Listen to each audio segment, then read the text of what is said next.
next section is Grounding Gremlins. I live in the Northeast. That is snow territory, salt belt.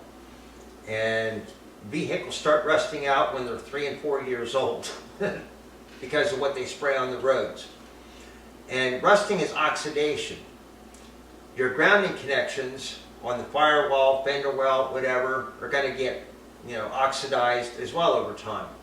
Now I want you to think about something as far as the grounds.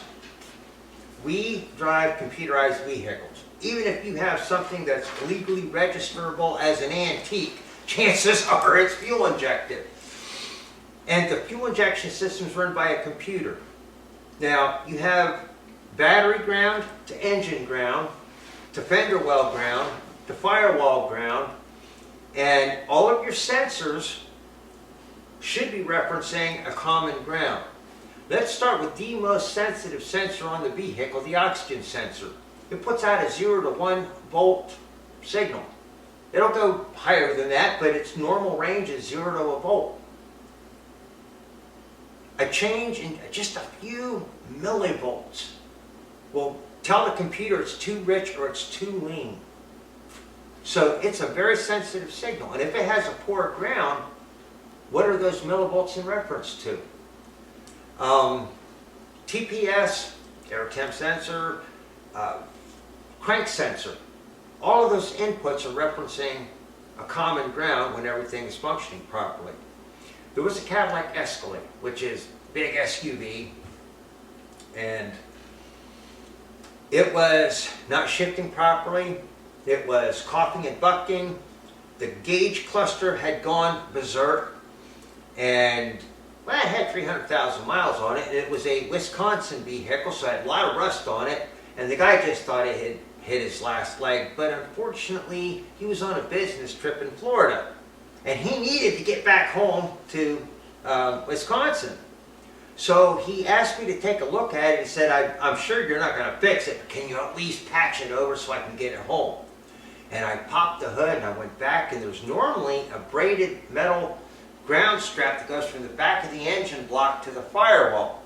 And it didn't look good, and I was going to grab it and see how, and as soon as I touched it, it just crumbled and fell apart. I said, Bill, I think I know what's wrong. Well, we went to the auto parts store, got some 18 gauge wire, some generic connectors, a field repair at best. I did patch it, but I started running ground wires everywhere, and then the factory ground connections, I pulled them apart, cleaned them up good, and put them back together again. All of a sudden the transmission shifted perfectly, the misfire was gone from the engine, and the gauge cluster started performing the way it was supposed to.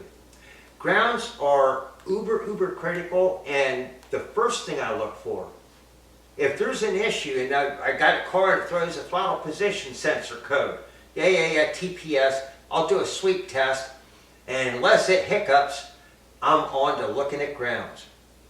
It's funny, but more problems are fixed by improving grounds than you would believe. And getting back to fuel economy, you can have mediocre grounds. You think the vehicle's running fine, but you go and you fix the grounds, and all of a sudden you get 1.5, 2.5 miles per gallon better out of the vehicle. So grounds are important. Now, what you may not think about that we covered in the exhaust section was grounding the exhaust. So running additional ground wires to the exhaust pipe can improve fuel economy as well. Any questions on grounds? Does that only affect something that's used and old, or will it make any improvements on something new? A brand new vehicle has adequate grounds. The grounding issue, the older the vehicle and or the more rusted, okay, the more nature has started to reclaim it, the more likely you're going to have grounding issues. The factory engineers set it up to where all of those input signals should reference a common base ground. And when this sensor sees a different ground than that sensor, which is different than what the computer sees, now your signals are all over the place, and the decision making from the ECU is going to be all over the place. So the grounding is more of a restoration than an improvement. But because it is such a major, major problem, I wanted to cover it in a fuel economy class. Make sense? And then some areas are worse than others, right? Like, Yeah, Arizona doesn't have a lot of grounding issue problems. You know, ambient humidity, 8%, you know, it rains 5 times a year. Oh, and snow, yeah, once a century. Salt, never. So, coastal areas, you know, Florida, they get a lot of that salt air coming in. So, believe it or not, I mean, as warm as Florida is, you got the humidity, you got the salt in the air. So, there's actually rust issues down even in Florida. One thing about grounding, earlier you had mentioned that you were talking about the exhaust, and static charges in the exhaust basically can create a resistance to flow and a corrosive issue, and that could be solved by grounding. I just want to make sure I understood that correctly. Yeah, exhaust pipes should last, that, I forgot to mention that. The exhaust pipe itself should last longer because there's less of an electron transfer activity going on. You're shorting it out before it can go to work and start rusting stuff.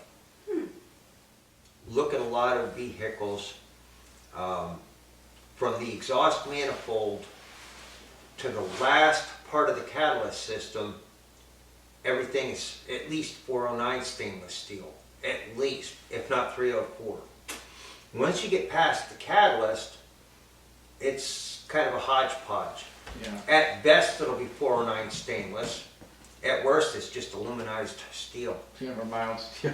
And so the OEMs, I'm not aware of any EPA regulations, but I'm guessing the OEMs are encouraged to ensure that the exhaust system up through the catalyst is very durable and robust, whereas once past the catalyst, they can cut corners and make the bean counters happy and put cheaper crap on.